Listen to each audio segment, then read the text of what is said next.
Welcome. If you've ever looked up at a suddenly dark sky and wondered what exactly is going on up there, well, you are in the exact right place. In this explainer, we're literally going to reverse engineer a storm. We're going to track its causes from a massive planetary scale all the way down to your local daily forecast. Okay, let's dive right into this. We are taking a macro to micro journey through the exact recipe for our everyday weather. We'll start with the spinning Earth, move on to the jet stream, decode air masses, see what happens when those masses collide, and finally put the whole thing together by reading weather maps.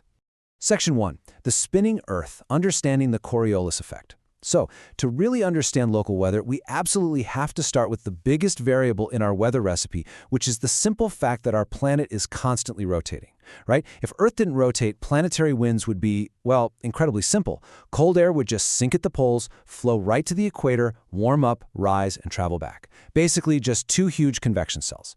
But because we're spinning, that simple pattern completely shatters into something much more complex. And that complexity? That's all due to the Coriolis effect. The Coriolis effect is basically the apparent curving of moving objects. We're talking winds, ocean currents, even airplanes, and it's caused entirely by the Earth turning on its axis. The absolutely crucial takeaway here for us is that in the northern hemisphere, this effect forces winds to curve to the right. And it's this exact rightward curve that drives our daily weather systems.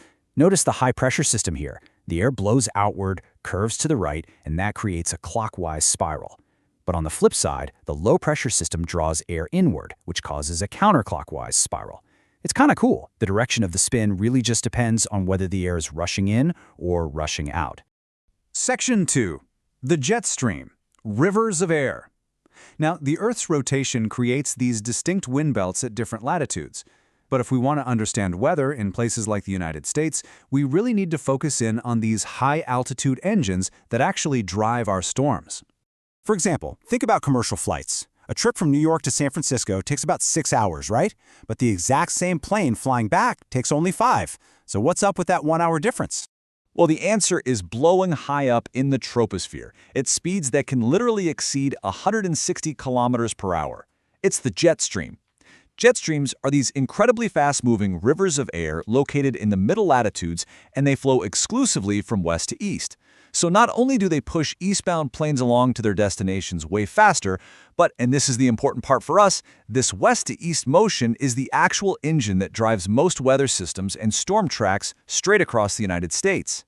Moving right along to Section 3, Decoding Air Masses, the alphabet of weather. Let's look at the primary drivers of these systems, these massive, uniform bodies of air known as air masses. Now, an air mass actually takes on the exact temperature and humidity of the region it forms over. That's called its source region. Now, what's really interesting about this is how meteorologists classify these massive bodies of air. They use this really clever, simple two-letter system.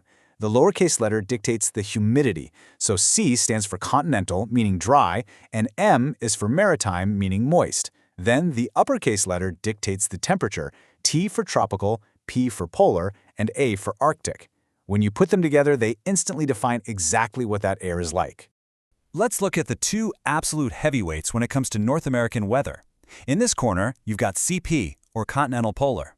This is that cold, terribly dry air plunging down from central Canada, bringing us that bitter winter chill. And in the other corner, you have MT, maritime tropical. This is warm, highly moist air surging straight up from the Gulf of Mexico.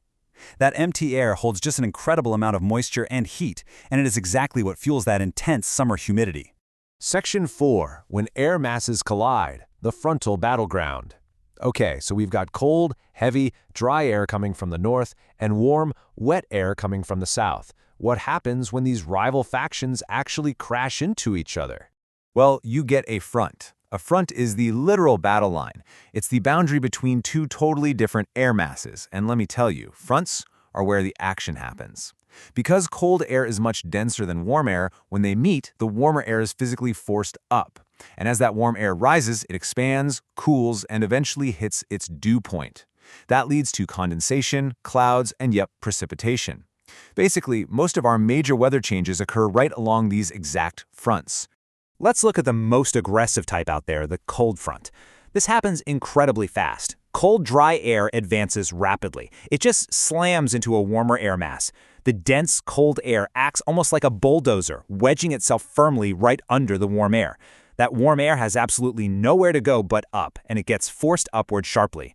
Because this lift is so incredibly sudden, towering cumulonimbus thunderclouds just erupt along a very narrow line. It's this violent, super quick transfer of energy. Now, if you're standing on the ground, here's exactly what you'd experience as that cold front passes over your city. Before it hits, you're just sitting there in that warm, humid air. The pressure is falling, the skies start darkening pretty ominously. Then, during the passage, chaos.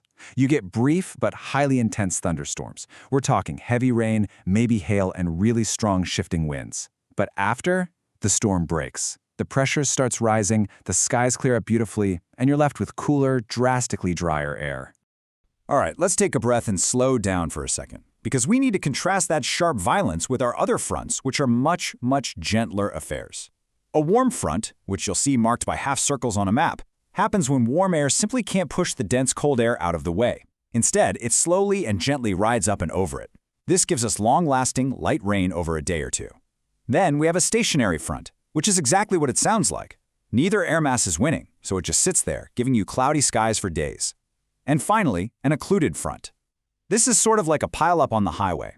A fast cold front catches up to a slow warm front. It lifts that warm air completely off the ground and leaves behind a really long period of dreary, cloudy weather.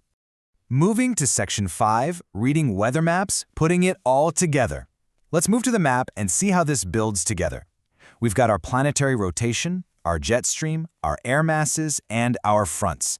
So let's see how meteorologists actually synthesize all this stuff to predict your local weather. When you look at a classic U.S. storm system, you are seeing everything we just learned working together in total harmony. Cold CP air from Canada meets warm MT air from the Gulf, creating a frontal boundary. And right along that boundary, a low-pressure center forms. Because of the Coriolis effect that we talked about earlier, the surface winds spiral inward and counterclockwise around that low, which draws the fronts out from the center. And finally, driven by those prevailing westerlies and the high-altitude jet stream, the entire system is dragged across the continent, generally from the southwest toward the northeast. Let's test this out.